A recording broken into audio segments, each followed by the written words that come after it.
মেয়েটা তোরে খুব পছন্দ করে, আর পছন্দ করে মানে কি, সে তো তোর জন্যই পাগল। বাপ শোন, আমি এক কাজ করি, আমি যে ওর বাপের কাছে তোর আর চাঁদনির বিয়ের কথা পারি। আর বিয়ে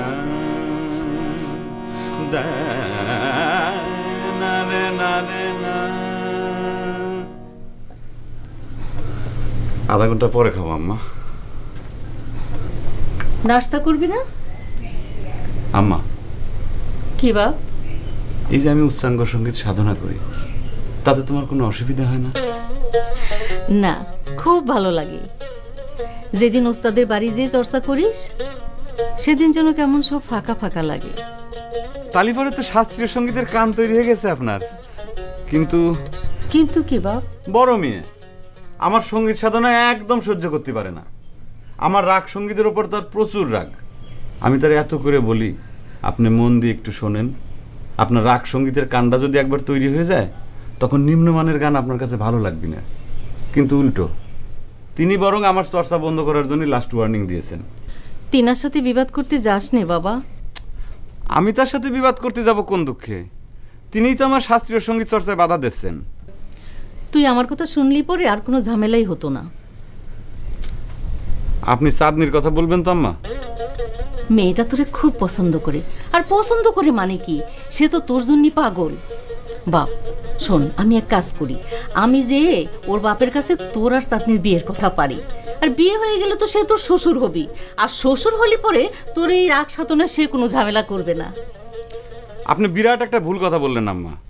বড় মিয়ার আমার রাগ সঙ্গীত চর্চার উপর এত রাগ, তিনি জীবনে কোনোদিন তার মেয়ে চাঁদনির সাথে আমার বিয়ে দেবেন না।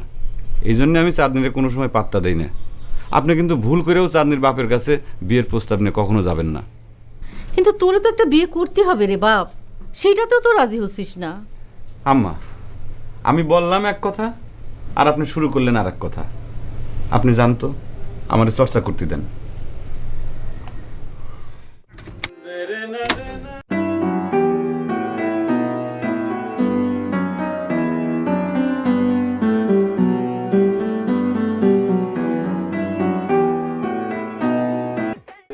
কুলসুম ভাবি কিছু মনে করবেন না, আপনার ছেলের রাগ সঙ্গীতের চর্চা ঠেলাতে আমাদের কান ঠসা হয়ে যাওয়ার জোগাড় হয়েছে, তাই বন্ধ করার জন্য এসেছিলাম, কিন্তু কোনো কাজ হলো না।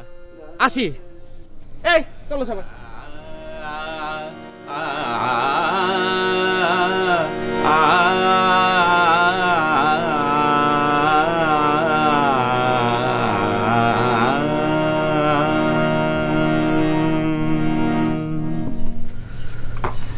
আম্মা, বাইরে মাইক বাজতেছিল মনে হলো, গ্রামে কি কারো বিয়ে লাগিছে? মাইক বাজাতে এসেছিল তোর জন্যে। ওরা মাইক বাজিয়ে তোর এই সঙ্গীত চর্চা বন্ধ করতে চেয়েছিল। বুঝতে পারিছি, বড় মেয়ের কাজ। তার লাস্ট ওয়ার্নিং আমি মানি নাই তো, সেই জন্য এই ব্যবস্থা করেছে। আম্মা, আপনি কোনো চিন্তা করবেন না। আমার এই রাগ সঙ্গীত সাধনা হলো আমার কাছে ধ্যানের মতো। এই ধ্যানের ভিতর আমি যখন প্রবেশ করি, তখন তাবৎ জগতের কোনো কিছু আমার কাছে ঠাওর হয় না।